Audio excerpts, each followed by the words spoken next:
Hello, everyone, and welcome to this new Gen webinar entitled Bispecific Antibody Development, Upstream Challenges and Strategies. This webinar was made possible through sponsorship from Lonza Biologics. I'll be your host today. I'm Jeff Bogaliskas, Technical Editor for Genetic Engineering and Biotechnology News, which is currently celebrating its 40th year, bringing you the latest information on the most cutting-edge tools and technology that propels the life sciences industry forward. The power that antibodies hold as both antigen binding molecules produced by the immune system and biotherapeutic drugs produced in vitro is remarkable. Yet many drug discovery scientists knew that antibodies had even more potential locked inside as they began to engineer single antibodies to recognize multiple antigens at once. They developed these next generation biologics and labeled them bispecific antibodies.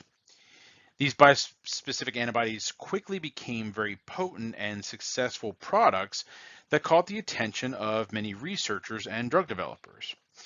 And as is so often the case with any new technology these days, many investigators often found these molecules difficult to express and manufacture in meaningful quantities, opening up the real need for an expression platform that can keep pace with these requirements. Something we're going to hear a lot more about in just a few moments. But first, let's meet our guests for today's event.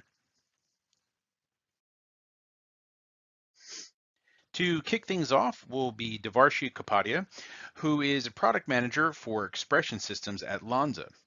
Devarshi has over 15 years of experience within the life sciences and has been with Lonza since 2018.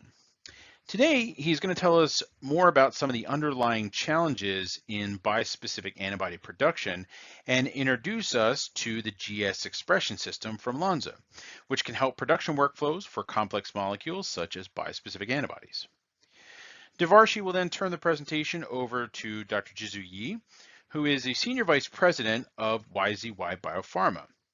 Dr. Yi has more than 20 years of experience in the pharma and biotech industries, leading to 7 INDs and 2 BLA-approved projects, many of which were focused on therapeutic antibody development. Today, Dr. Yi will share his experiences on key upstream challenges for the expression of various bispecific antibodies, as well as share with us his experience using the GS-Exceed expression system.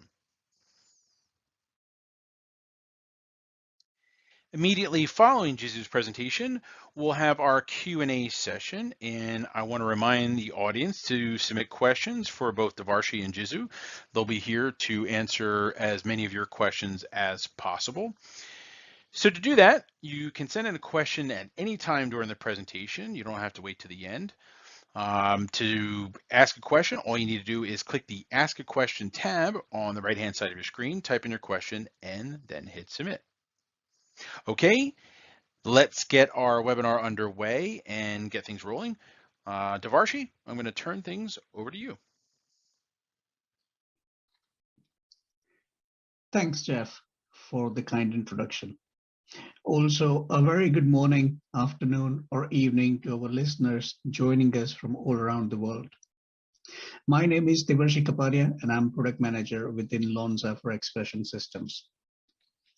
In today's presentation, I'll briefly introduce our listeners to some of the tools within the Lonza GS system that are particularly useful when it comes to expressing complex therapeutics, such as bispecific monoclonal antibodies.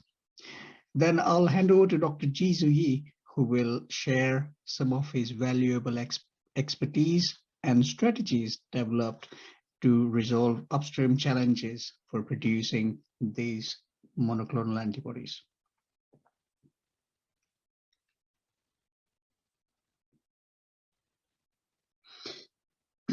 We know that the bispecific clinical trial landscape continues to grow.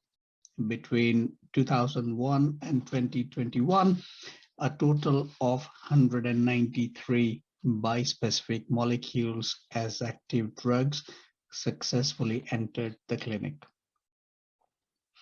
Out of them, we also noted 2 bispecifics, blinatumomab and emicizumab, have been approved. The number of bispecific entering the clinics has been steadily increasing from 2015 with an annual growth of more than 30%. And these are the highest numbers ever seen in the history of developing bispecific antibodies. Majority of these bispecifics have been targeted towards cancer indications. And there are very good reasons why the growth has been so exponential. These molecules have the potential to be more precisely targeted, and they can be more potent than the conventional mAbs. Thanks to these molecules, we are getting access to new therapeutic targets that were not accessible with traditional formats. These bispecific molecules are designed to bind to separate antigens or epitopes, and the proximity of the binding sites can lead to new protein complexes and trigger new cellular contacts. And also, multiple binding sites and different pathways means potentially less chances for developing resistance to these targets in future. You'll shortly hear Dr. Yi looking into more details about the structure of bispecific molecule. However, very briefly, a common theme between all the next generation molecules is that they often combine domains from various molecules with engineered elements. These protein structures are not seen in nature, and they do not express well in expression systems. So to deal with such variety formats, you need an array of different tools.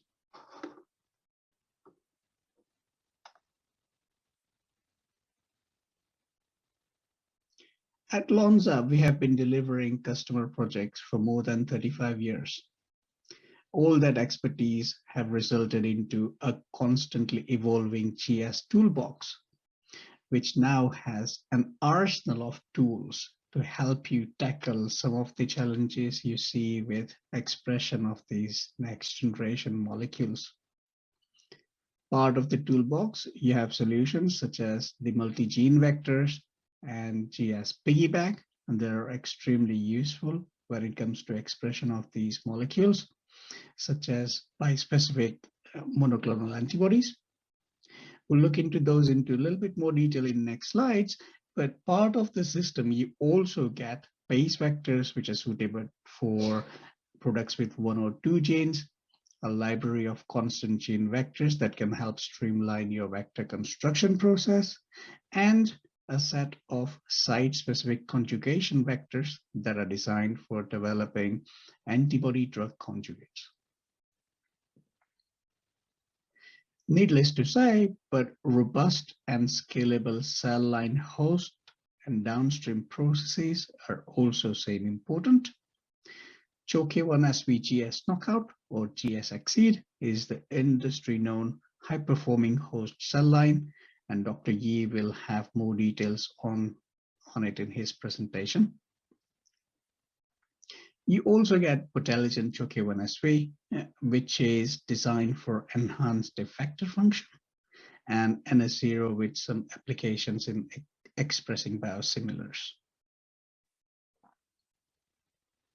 Let's have a look at the GS multigene vectors first.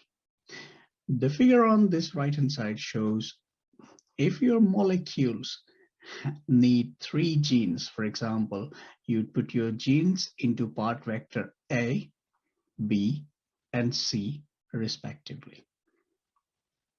Merging that with the destination vector PXCTGV, you get your triple gene vectors. The same way, if you need 4 genes, you would use part vector A, B, C, and D, merge it with destination vector, and gives you your quadruple gene vector.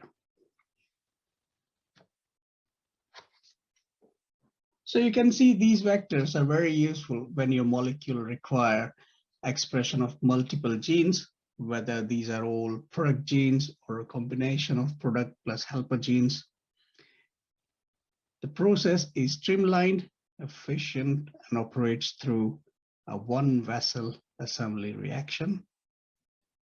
And it has improved compatibility to GS gene expression system for synthesis of bispecific recombinant proteins.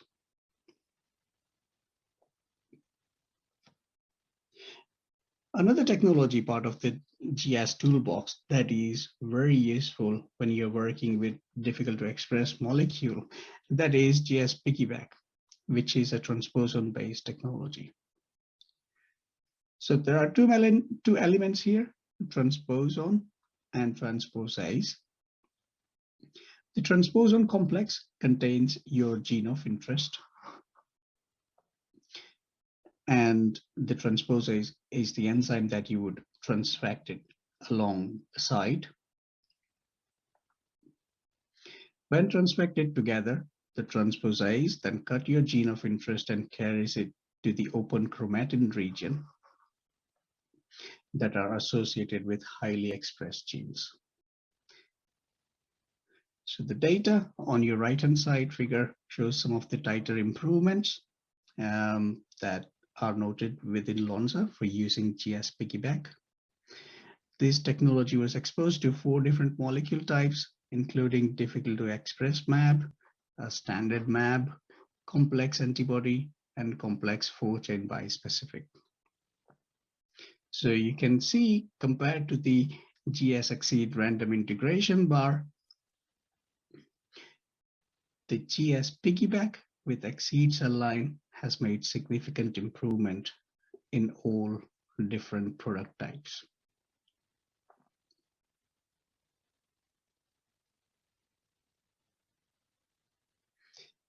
As I mentioned earlier, a robust host and processes are same important when it comes to expression of complex molecules such as bispecifics. Of course, the first measure is a titer, and the Choke-1 SVGS knockout cell line is well known within the industry for its robust high titer. We routinely get 4 to 6 gram per liter expression in our labs using our platform processes. Also important is robust performance when it comes to scaling up for your clinical and commercial production. The graph here shows the GS Exceed system achieving comparable viable cell concentration when scaling up. And also, this graph shows you can see consistent titer when moving from 10 liter to up to 2000 liter bioreactors.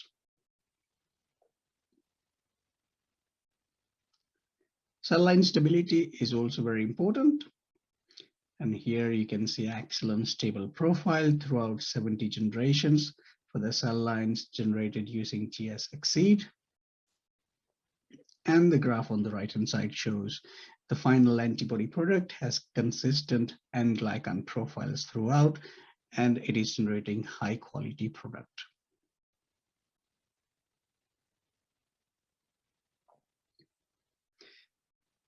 And the GS system has been used for expressing about 600 non-MAP products of great variety formats in early discovery phases since 2012.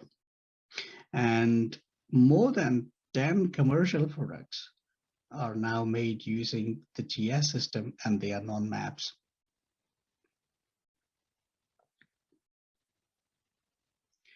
Selecting an industry-known expression system is useful to de-risk your molecule journey very early on.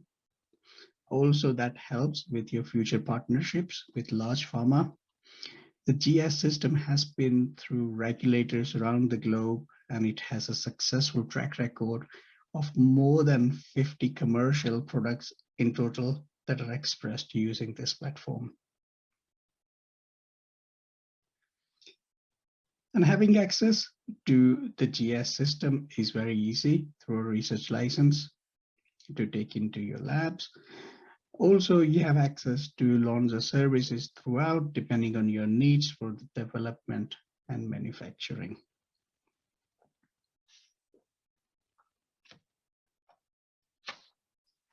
So in summary, we discussed that a toolbox approach is needed when you're working with complex bispecific molecules.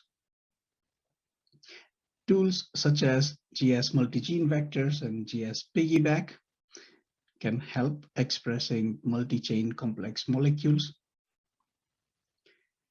The choice of expression platform need to be robust and scalable.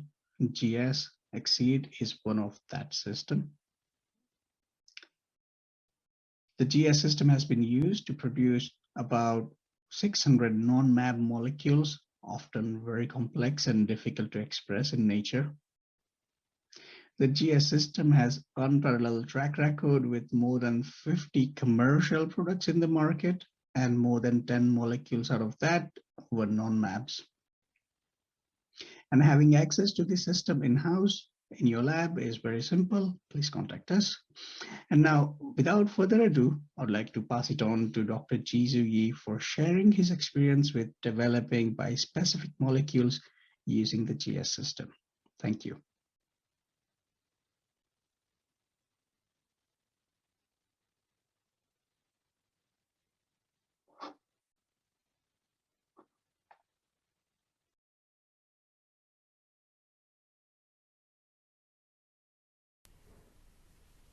Hello everyone, this is Jisoo Yi from Wuhan YZY Biofarm. Thanks to the organizer to provide this opportunity for me to share my experience in bispecific antibody development. Also, thanks for the nice introduction. The presentation today will focus on the upstream challenges and strategies for bispecific antibody development. This is my short statement about this presentation.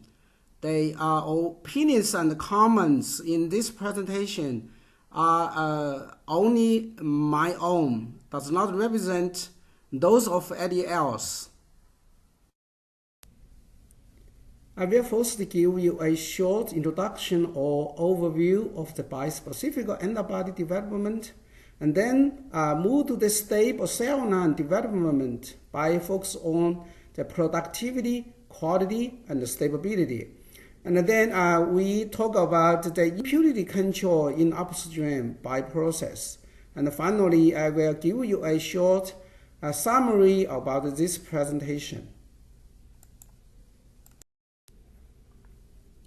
Antibody-based therapeutics are being developed from a typical monoclonal antibody into multiple forms of therapeutics, including ADC, which is a monoclonal antibody conjugate with a drug. A monoclonal antibody can be also conjugated with a radionuclide or with a immunocytokines. However, bispecific antibody was developed with two different epitopes, which could bind in simultaneously to two different antigens and provide multiple functions on killing the target cells. Currently, there are more than 300 projects on new drug development at a different stage, and most of these are on the clinical evaluation. Among these, there are more than 30 different structure formats. On the left panel of this slide, list fragment-based formats. On the middle and the right panel are listed the IgG-like bispecific antibody with different combination of 1+1 or 1+2 or even 2+2. This bispecific antibody can be formed as a symmetrical structure or asymmetrical molecular structures. When we generate a typical asymmetric bispecific antibody, which contains two half antibody, as you can see on the left figure, mismatch may happen between two heavy chains. and to form a homodimer, as you can see on the top middle. At the same time, the mismatch may also happen between the heavy chain and the light chain, and to form a multiple different mismatched side product. These side products, as well as the target molecule, could be break down to form many different fragments, as you can see on the right of these slides. So there are more challenges to control all this product-related impurity when you generate a typical bispecific antibody than a typical monoclonal antibody. At YZY, we have developed two bispecific structure formats, Y-body and checkbody. Y-body was designed with a half antibody and a SCFV. Low binding hole between two Fc regions provides the favorable formation of the heterodimer, and a single chain of the fragment variable as a half endogen bonding, avoiding actually the mismatch between the heavy chain and the light chain. This structure provides a good affinity on the FAV part, such as for the target TAA bonding. But usually, the weak affinity to the with the SCFV target antigen, which is much required on the T cell activation, such as through the CD3 bonding. On the right side, we developed the check body with actually an insertion of the variable chains into a typical monoclonal antibody. The whole structure is a symmetrical form and avoiding all of the mismatch associated side products. Another advantage of this molecule is that it maintains the affinity of the both parental monoclonal antibody to their antigens. This lists YZY product pipeline takes the advantage of the Y-body for adjustable affinity to T cell bonding. Our first three products are TCB, which target on one side to CD3. Three projects include M701, target on EpCAM, M708, target on HER2, and Y150, target on CD3, are all under clinical evaluation at this time. On the fourth antibody, Y101, which target on PDL1 and TGF-beta, are a typical bispecific antibody which may have a better stability than an antibody and the TGF-beta receptor future protein. In addition, we are also developing a RBD dimer as a recombinant protein vaccine to prevent SARS-CoV-2. And an antibody based on projects such as Y400 and Y332, as well as other projects, are currently under preclinical development. During upstream bioprocess development, many factors, as listed on this slide, impact the process optimization on multiple aspects, such as for medium selection, operation selection, bioreactor, process monitoring. But specific for bispecific antibody production, we need more sensitive assays for measuring aggregations, fragments, homodimers. And most importantly, from the beginning, we need a good expression system to provide high amount of the target molecule. Beginning with the cell line development, a significant amount of work has been done to genetically engineering product host cells to improve or modify the product quality or improve the host cell robustness. A lot of work actually has also inputted to glycan control or to decrease the programming cell death or reduce the lactase accumulation and manipulate cell growth.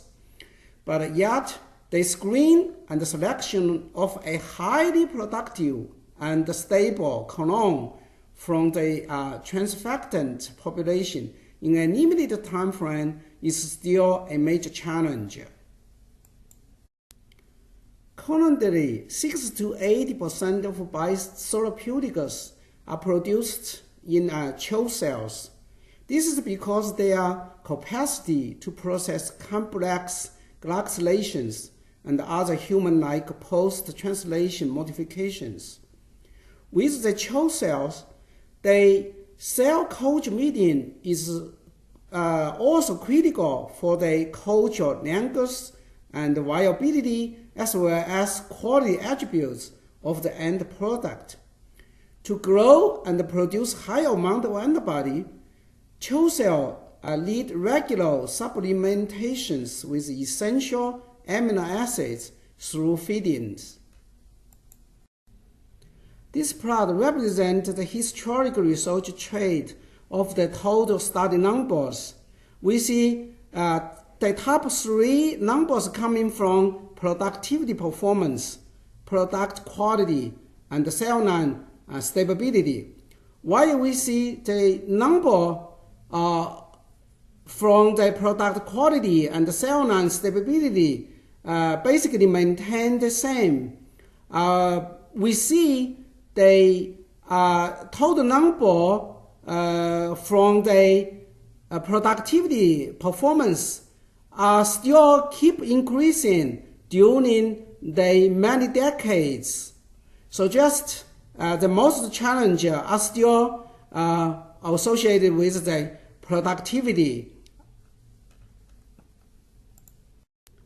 Here is a typical workflow of USP development, beginning with vector construction, stable pore generation, cell clones, screen and expansion, followed by RCB establishing, MCB and WCB establishing, and stability study and process development as well. One of the advantages based on the CHO-GS-exceed expression system is that we can get a good RCB within 3.5 months. Another advantage is the MX-free medium in the clone generation, expansion, and feed batch. We only use the MSX in the pore generations. This vector PXC TGV includes the GS gene in the vector, and also the vector allows us to express simultaneously 3 different genes in the same vector, which actually is quite often required for bispecific antibody expression. With the same bispecific project, we compared 3 CHO cell express systems, CHO-A, CHO-B, and CHO-GS. Under the similar pressure when we generate bulk pore, so what we see is the growth recovery is faster by GS-exceed than by other tools. During the bulk pore selection, for the same molecular expression, we had a hard time in CHO-A, better in CHO-B, much better in GS in terms of their productivity. From bulk pore to midi-pore, we see much improvement in all of these three CHO-based express systems. Top midi-pore are selected from both GS Exceed and also CHO-A express system for further single clone selection. It turns out the CHO-A provides a good SEC percentage in terms of the purity, but with less titer.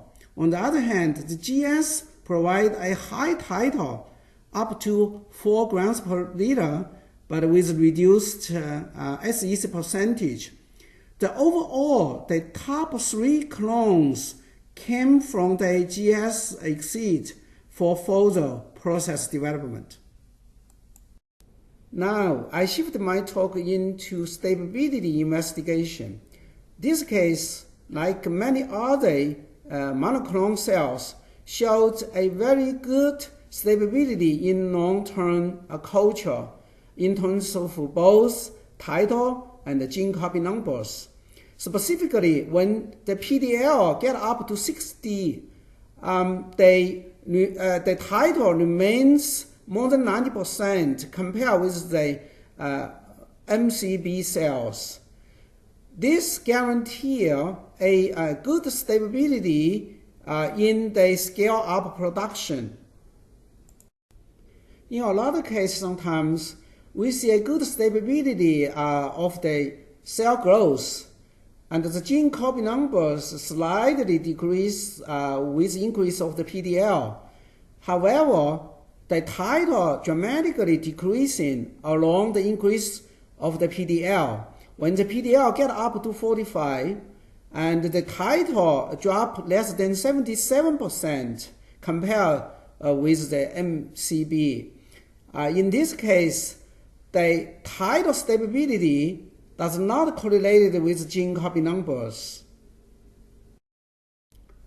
The data showed on these slides provide more different cases. As you can see on the top panel, 8 different clones from same pore show a good stable in terms of gene copy number, but the titer of all these 8 clones are decreasing. In the other case, as you can see in the low panel, the clone CO1 showed in the blue box on the right side, the gene copy number seems a little decrease, but the titer remains stable. On the other hand, clone CO4, as you can see on the red box, the gene copy number is pretty stable, but the titer dramatically decrease. The all data showed that the stable gene copy number is necessary for stable expression, but not enough to guarantee the stable production. The other factor may impact the stable productivity as well. More recently, we had the new GS pickback express system. Actually, this is a new vector updated from the Exceed vectors. So the new vector contains 2 essential involved terminal repeats. It is believed that the 2 repeats is very helpful for transposition of the target DNA into host cell genomes. Using the GS pickback express system, we obtained a faster pore recovery and also increase in the titer of the pore while the SEC purity remains. Here, with our other projects for both pore and the single clone selection, we get a pretty impressive productivity and purity using the pickback express system. Here we showed the QP value of the two different projects. The one on the left was from GS-Exceed. The other one on the right side was from CHO-A. Both projects show a high stable production along with the scale-up production. However, the QP value by GS-Exceed is much higher than that by CHO-A. By GS-Express system, we could take the advantage of its easy-in-use method to express multiple genes of one molecule by one vector.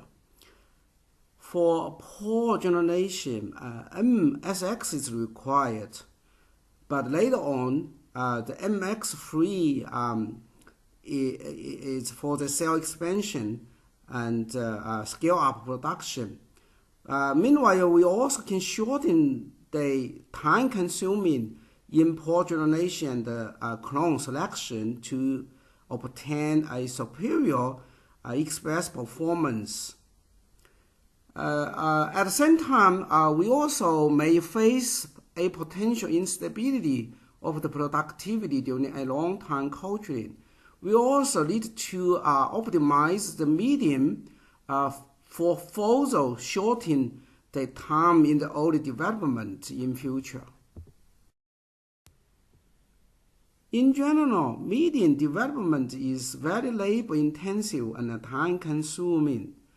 The optimization of cell culture media is often cell line dependent. The aggressive timeline required development of a platform approach for the cell culture process.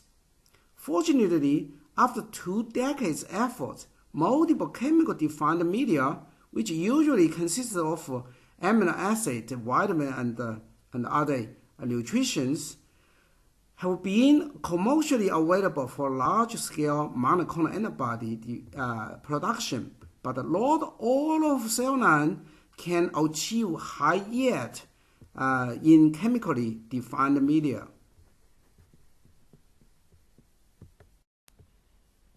Using CHO DG44 cell line, 8 commercial CHO medium was evaluated in batch mode. The result showed high amino acid concentration alone was not sufficient to ensure a good cell growth. Actually, the unbalanced glucose and amino acid led to high cell-specific lactose and ammonium production rate. The results show the culture medium has a significant impact on the productivity performance. Further experiments in fed batch mode showed that the base medium can make a considerable contribution to the ammonium metabolism.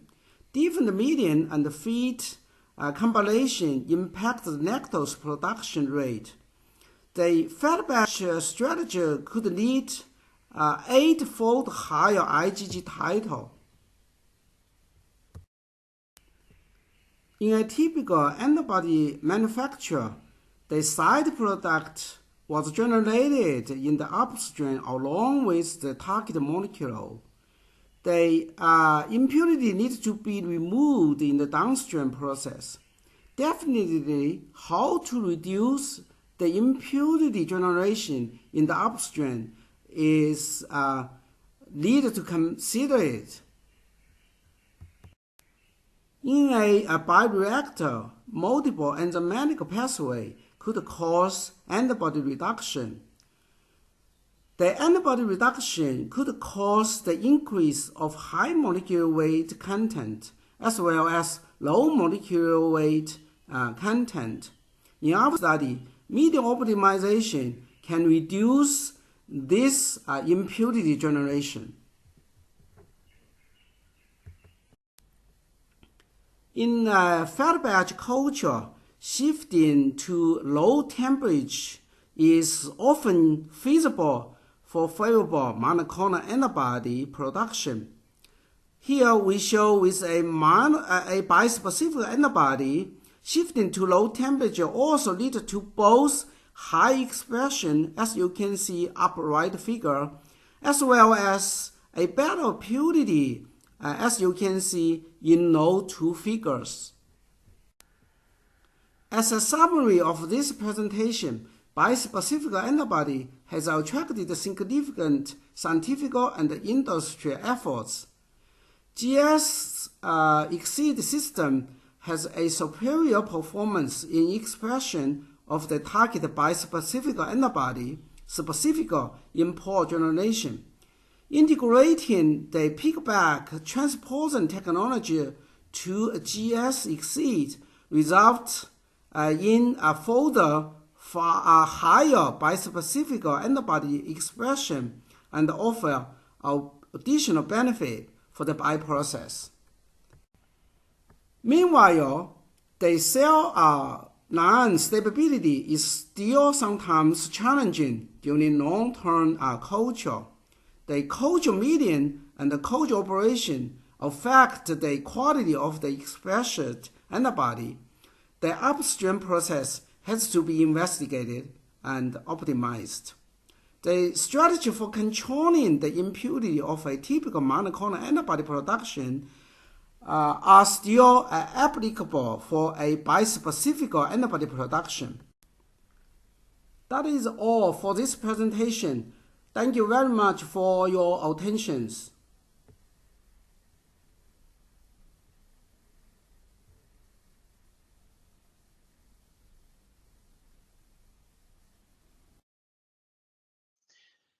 Jizu, Devarshi, thanks so much for sharing your wonderful presentations with us and your knowledge and experience in these areas. We really appreciate it. I think they're going to be really helpful for a lot of our audience members. To the audience, I just want to let you know that the Q&A is going to begin in just a few moments. So if you have a question for Jizu or Devarshi, don't hesitate, send it on in. All you need to do is click the Ask a Question tab on the right-hand side of your screen, type in your question, and hit submit. All right, since we have a bunch of questions already, let's hope we're going to get a lot more from the audience, and let's get the Q&A started and try to get through as many of your questions as possible. Bear with us for just a moment as we make that transition into the Q&A session.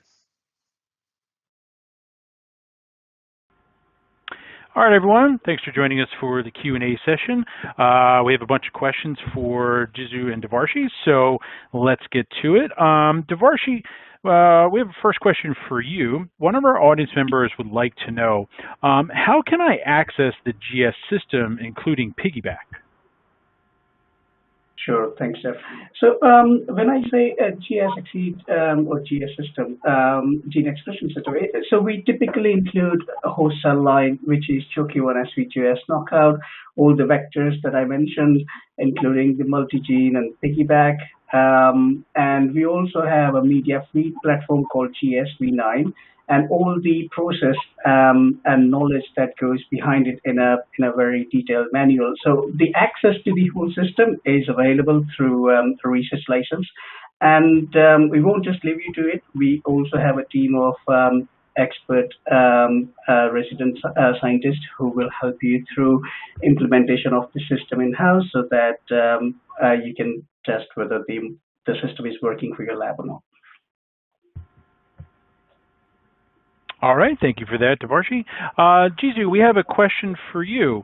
One of our audience members would like to know, they say at YZY, you're developing the Y body, the check body, and the nanobody.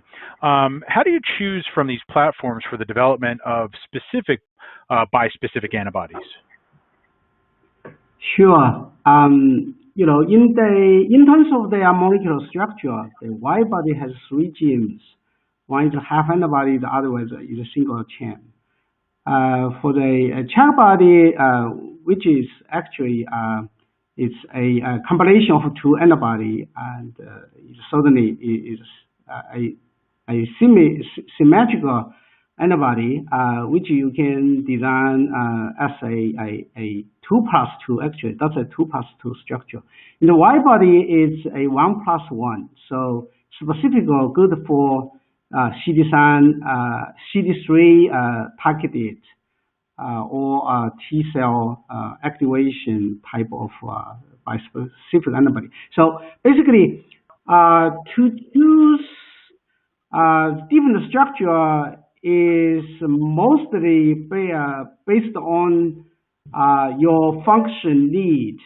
If you need to target such as a T cell activation type of antibody, then the Y body is a good choice. And for the other case, if you wanted to target on two different checkpoint, related functions, and then the checkbody is a good choice. And why we also developing the other antibody like an antibody, which is basically is a combination of the monoclonal antibody with a nano body hybrid. So which we are not disclosed very in detail, but certainly it meet other function needs. Yeah. So basically, the biology driving the structure chosen. All right, thank you for that, Jizu. Devarshi, we have a question for you. An audience member says, you showed that GS piggyback managed to improve titers, but how robust is the increase every time? Thanks, Jeff. That's a very good question.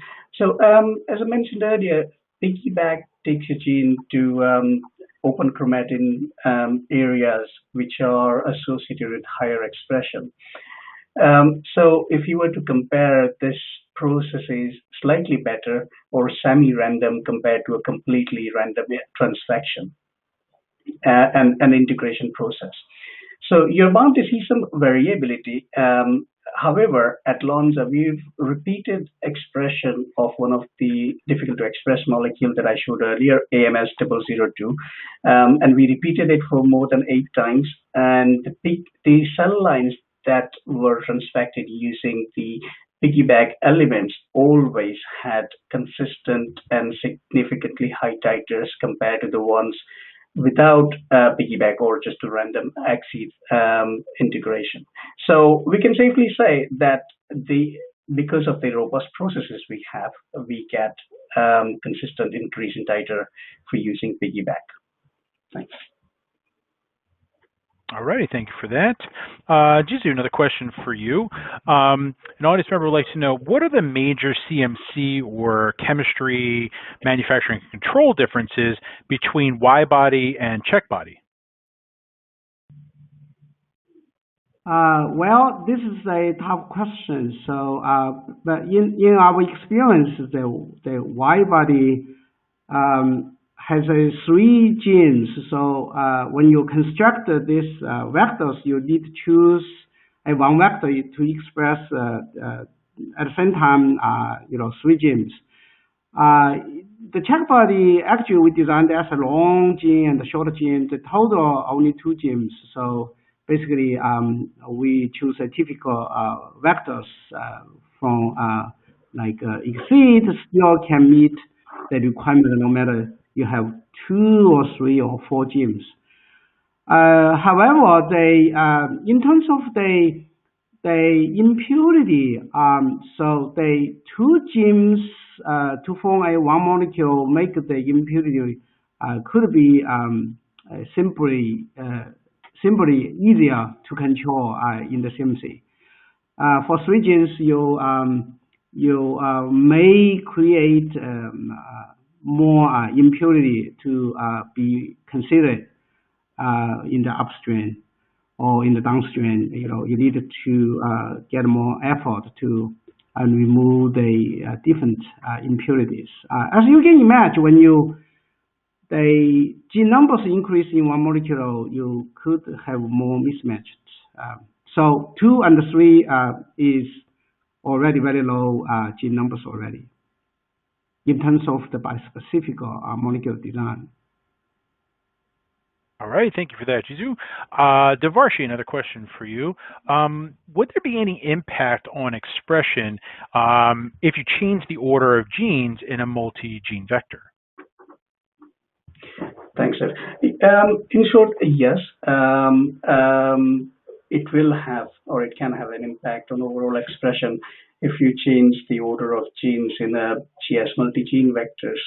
So if your molecule is bispecific, you have 4 different chains, for example, where you put your light and heavy chain genes will have different titers at the end. We've done some studies in-house.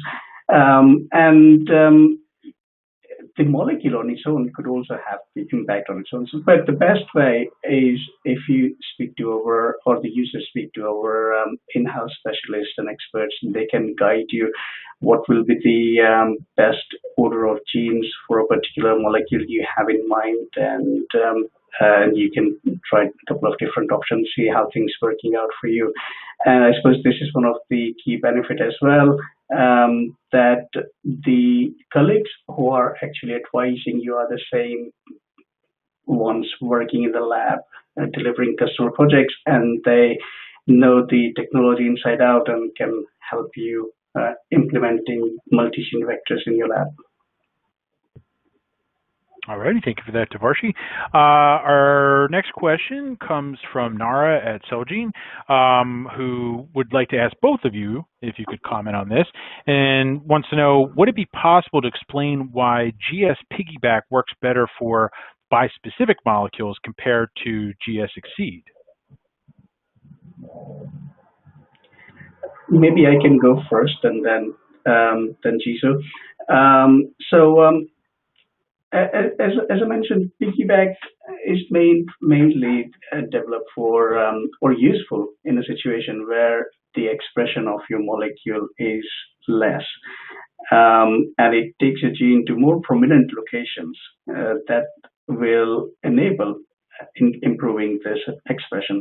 And because these bispecific or the new generation of complex molecules have a lot of unnatural elements within them, often they express very little or poorly, and just having that prime position is useful on its own to then increase the expression altogether. Well, in my opinion, so the feedback with the 2 ITR, which can help the insert or transportation the target gene into different locations. So basically, it will increase the gene copy numbers in the expressed genome. So in a way, it could, increase the expression level of the target gene. All righty, thank you for that, gentlemen. And with that, it looks like we've come to the end of our webinar. So I'd like to remind everyone that the webinar will be archived on the GEN website at genengnews.com for up to a year. So if you missed any parts of it, you can watch again, or feel free to forward it to any of your friends and colleagues who you think might be interested. I'd like to thank Jizu and Devarshi again for their very informative presentations, and I'd like to thank you, the audience, for your attention and very thoughtful questions. And a very special thanks to Lonza for sponsoring this webinar. Hopefully we'll see you all again in the near future at another GEN webinar. Goodbye for now. Everyone stay safe and healthy, and get your vaccines.